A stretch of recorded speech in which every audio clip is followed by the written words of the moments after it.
Assalamualaikum warahmatullahi wabarakatuh. Hai guys, apa kabar?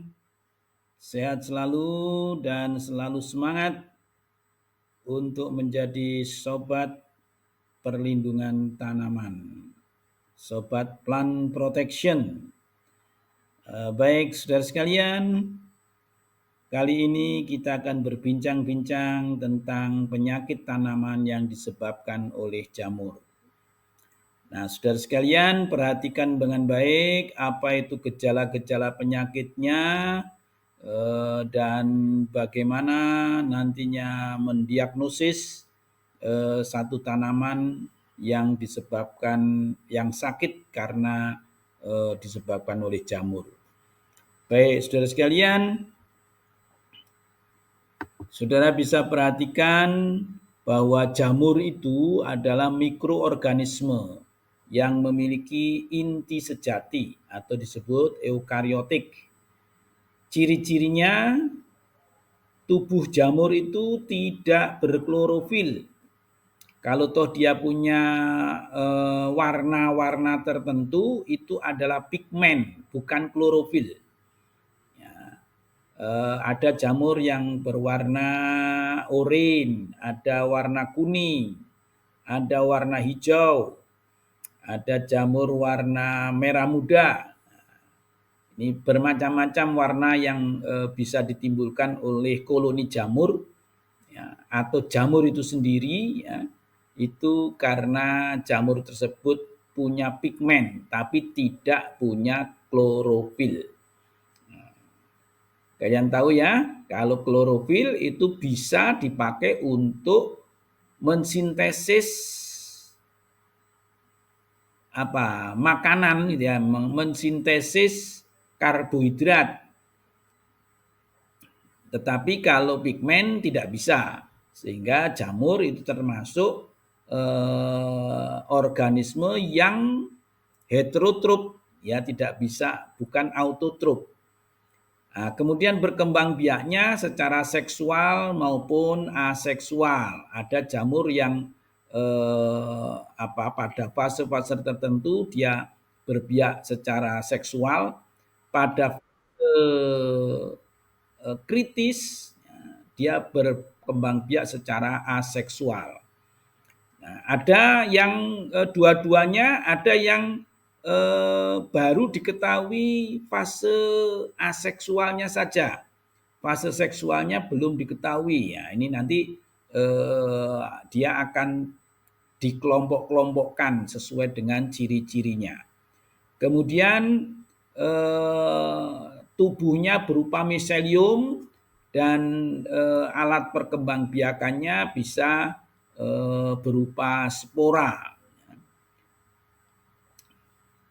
Nah, ini terkait dengan jamur. Ini tampilan-tampilan mikroskopisnya bisa bermacam-macam sesuai dengan jenis jamurnya. Ini jamur aspergillus, ini contoh yang ditayangkan ini. Baik,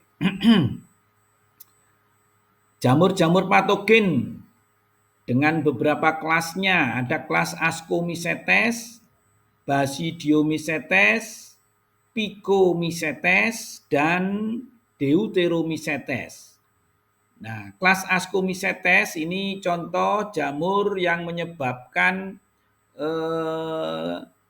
buah tanaman apel kudisan ya, bercak-bercak hitam begini, ini scabies namanya.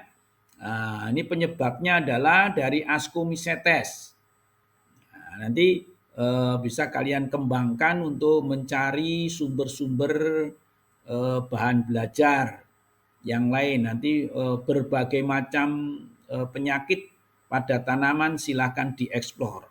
Ini contoh saja, ada penicillium, ini biasanya menyebabkan penyakit atau gangguan pada bahan-bahan simpanan. Ya, roti, beras, jagung, yang disimpan ini rawan terserang oleh penicillium. Kemudian Basidiomycetes. Nah, kalau tadi di gambar awal, nah ini yang batang yang keluar tonjolan-tonjolan seperti separuh piring ini adalah Basidiomycetes, jamur kelas Basidiomycetes yang menyerang batang tanaman. Nah, baik.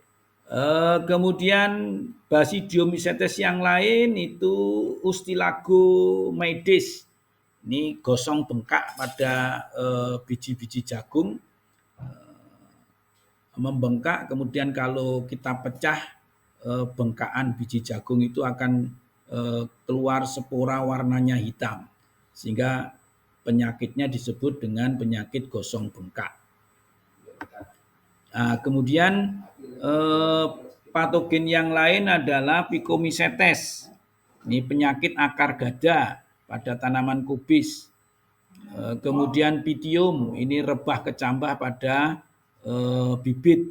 Biasanya bibit-bibit jagung, bibit kedelai, bibit palawija, bibit padi-padian. Nah, ini kalau pada saat berkecambah kemudian pangkal batangnya terserang jamur, dia akan kena rebah kecambah. Kemudian Deuteromycetes ini contohnya Diplodia, jeruk itu kalau kemudian batangnya mengeluarkan lendir, getah, ini tanda tanaman jeruknya terserang penyakit Diplodia dari jamur Deuteromycetes. Kemudian Oidium, ini kalau pada daun-daun tanaman kemudian ada tepung. Tepung-tepung itu kalau dianalisis lebih lanjut dia akan berupa spora Oidium atau jamur dari kelas Deuteromycetes. Nah, saudara sekalian, bagaimana jamur itu bisa menyebabkan penyakit? Yang pertama, sporanya ini akan terbang, ditiup angin, terbawa oleh air, percikan-percikan air hujan, itu akan menempel pada daun atau pada akar. Nah, kemudian jamur tersebut melakukan penetrasi, menginfeksi sel tanaman tadi melalui daun atau melalui akar.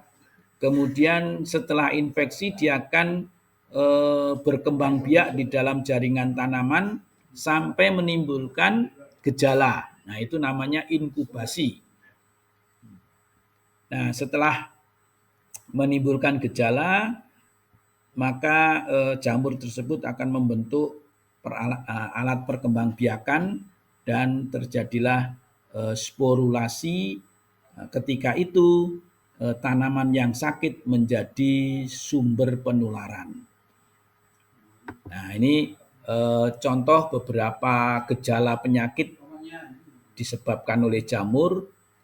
Kita refresh, gejalanya ada yang berupa nekrosis, ada yang berupa